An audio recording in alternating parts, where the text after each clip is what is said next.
Well, Nancy Pelosi has done it. The House Speaker has been elected to yet another term, number 4. For Ms. Pelosi from San Francisco, she has clinched the number of votes that she needs in her caucus to be elected the House Speaker once again. Ms. Pelosi needed 214 votes, and she has now gotten over that, we are told.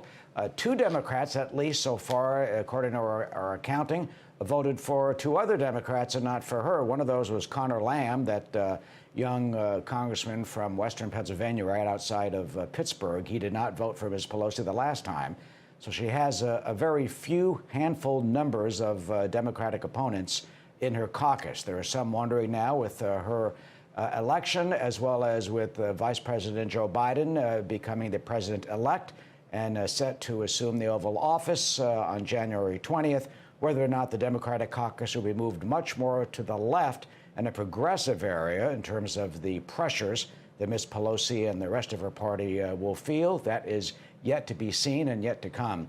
Nancy Pelosi, quite an American story. She grew up in Baltimore. Her father was a Maryland congressman who went on to become mayor of Baltimore. So some have seen her ability to bring bare-knuckled political strategy and stances and politics that she'd learned at her father's knee in the City Hall of Baltimore to the way she runs the speakership with a tight fist and a sharp whip, as she has wielded power, unlike perhaps a few other speakers in recent memory, except for Sam Rayburn, who, of course, is legendary in being a House Speaker. Again, the Democrats have reelected Nancy Pelosi as House Speaker.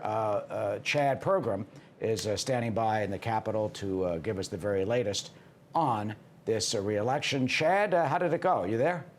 I'm there. Well, the vote by the House of Representatives, favored Nancy Pelosi. We knew it was going to be a narrow majority for her. And this is going to be the story of the 117th Congress, as Nancy Pelosi, on vote after vote after vote, is really going to have to thread the needle in order to get the votes to move things across the finish line. The unofficial total that we have here is 216 votes total for Nancy Pelosi, 208 for Kevin McCarthy, the House Minority Leader. And as you say, there were 5 defections. At the end of the day, there were 429 members who cast ballots. When they took that initial taking attendance vote here, they were at 427. Mark DeSaulnier, a Democratic congressman from California, was not part of that. He's had some health issues. He did show up and did vote for Nancy Pelosi.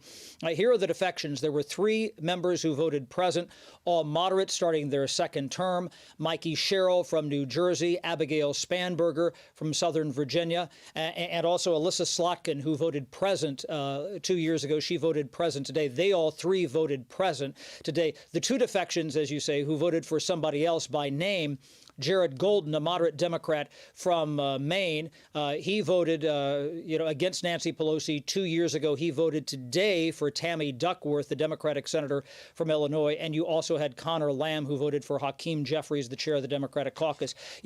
Nancy Pelosi, going into this vote, when we saw that 427 figure, we calculated that she could only lose about 6 votes. Now, that number went up a little bit because of what happened here, but she threaded the needle today. She always seems to know exactly where the votes were, and that's why she's returning to the Speaker's suite today.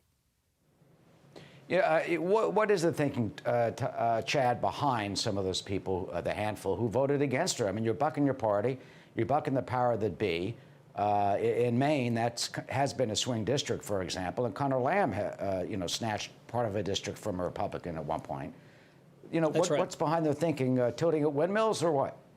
Well, Nancy Pelosi understands that some of these districts are not in her favor. Republicans like to use her as kind of the symbol of the Democratic Party, a San Francisco liberal. They run against her with this narrow majority. They view this as an opportunity to pick the House up in 2022. That campaign, frankly, has already started. And they're going to look at these Democrats from other swing districts who cast ballots for her, and not the Slotkins and the Spanbergers, but others, and say, look, they're associating with Nancy Pelosi, and weaponize this roll call vote against them.